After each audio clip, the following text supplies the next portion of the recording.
So Michael Porter Jr. has a very tough decision coming up for him in the next year. Enter the NBA draft and realize his childhood dream, or return to Missouri for another season and try and contend for a national championship with his brother and his father. Yo, what's up guys, it's Bones, and in this video I'm going to explain why I think Michael Porter Jr. will return for his sophomore season and won't enter the 2018 NBA draft. Now, Michael Porter is definitely one of the top freshmen in the country, and everybody was excited to see him play for the Missouri Tigers this year. However, he is likely going to miss the rest of the season with a back injury. Now, he did have back surgery, and the doctor said he's out 3 to 4 months, which would put his return sometime in March.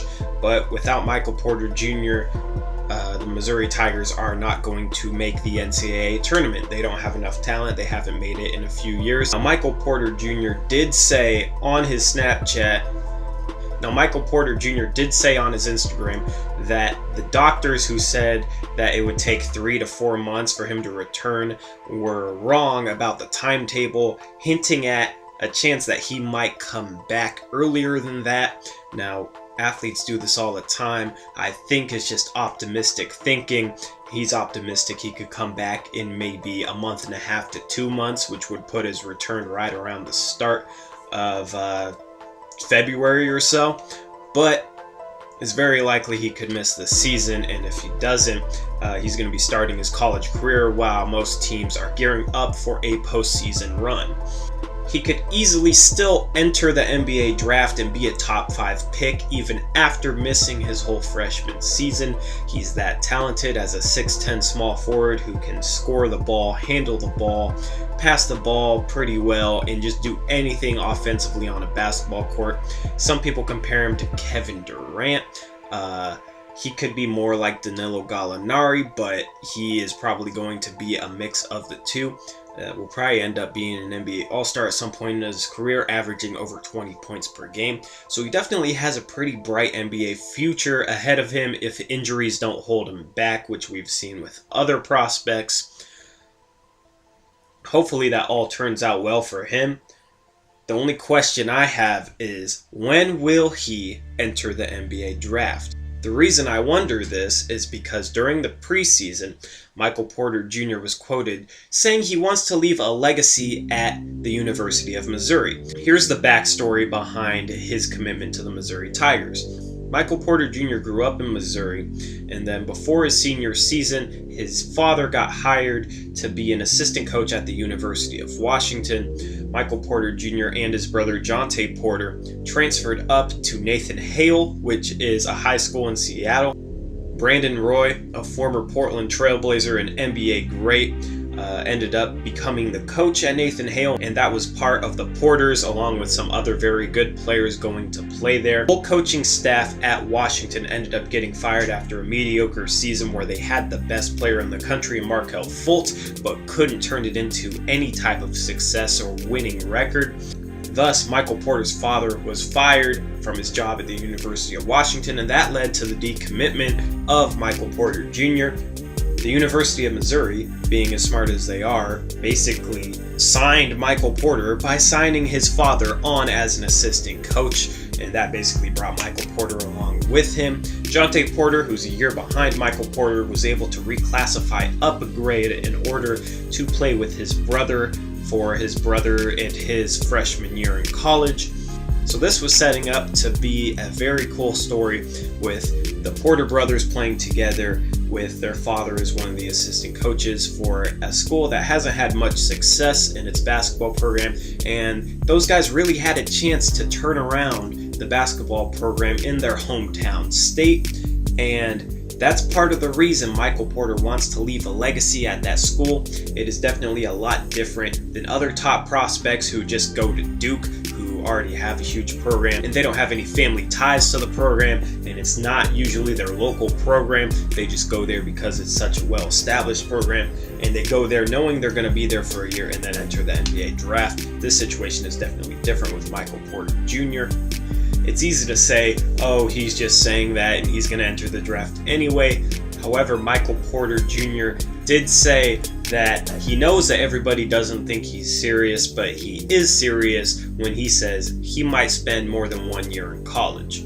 Now, we saw this last year with the surprise return to Michigan State done by Miles Bridges. Now, Miles Bridges, of course, isn't the player that Michael Porter Jr. is, but he's still a pretty damn good player and was a probable top 10 pick.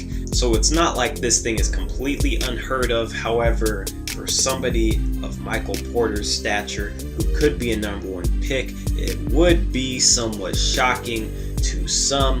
However, when you look at the whole setup there, I do think he will return. I do think he wants to play a year in college with his brother, and Jontay Porter isn't going into the draft after his freshman year. Jontay Porter isn't at that level. So Michael Porter will probably want to return for his sophomore season after what I assume is going to be a completely lost freshman year. And who knows, if he really is that set on building a legacy there, he might return for his junior season. I'm not sure really how long he's going to stay there, but I do think he will return for at least 1 more year. I do think it will help his draft stock, especially if he misses a whole season, because if he does miss a season, he could definitely be drafted 5th, 6th, 7th, and he should be a guy being drafted in the top 3, but teams will get scared of injury problems, and he definitely has some red flags at this point. Next year's draft class is also weaker, and I think he would be a for sure top 3 pick. Even if he did enter this year's draft, you got Marvin Bagley, Luka Doncic, Mohamed Bamba, and DeAndre Ayton are 2 very, very good big men. So there's definitely some top level talent at the top of this year's draft. So that might also play a factor in making it easier for Michael Porter Jr. to return. And I don't know, it just seems with him that I believe him. Family runs deeper than basketball, and family runs deeper than money. I think his dad is probably getting paid pretty well to be an assistant coach at the University of Missouri. So Michael Porter Jr. probably gets to live with his dad and doesn't have to live on campus, doesn't have to live in a crummy dorm and have a crummy setup like other student athletes. He probably lives in a pretty nice place, and he lives with his brother, and it's not a bad setup, and he knows he's going to get paid. So I don't think that his situation is where he's coming from a family with a poor background and he's really chasing that first NBA check. So that is also a difference in this situation. If he does return at some point during his freshman season, it definitely makes his odds for returning worse, especially if Missouri is able to make the NCAA tournament. But if he's out his whole freshman year, I do believe that Michael Porter Jr. will return for his sophomore season and then enter the 2019 NBA draft. Let me know what you guys think.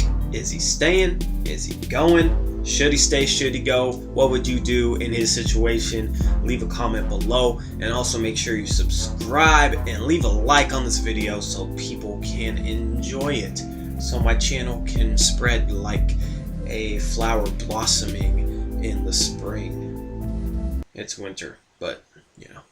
Anyways, this has been Bones. Have an amazing day and peace out. Ain't no secret money on my mind. Sit at my table, then you want my time. And I don't play that. I'm stunting for the payback. I'm from a